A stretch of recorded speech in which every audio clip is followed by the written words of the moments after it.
ఉంటే చుట్టాలు లేకుంటే ఇటురారు లెక్కలేస్తూ తిరుగుతారు లెక్క ఉంటేనే మాట్లాడుతారు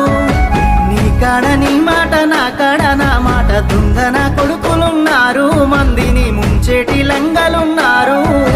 మళ్ళీ పుడతవలేదో ఎవడికేమీ తెలుసు మనసు చెప్పినట్టు నడువు ఎవడికున్నది రాయిడ పరువు ఉన్నది ఒక్కటే బతుకు బతికితే ఇప్పుడే బతుకు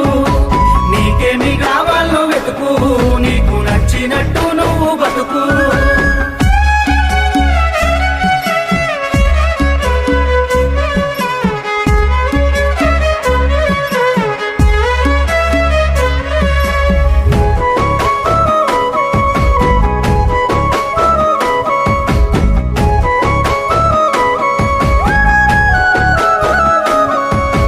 కష్టమొచ్చినప్పుడు సాయం చెయ్య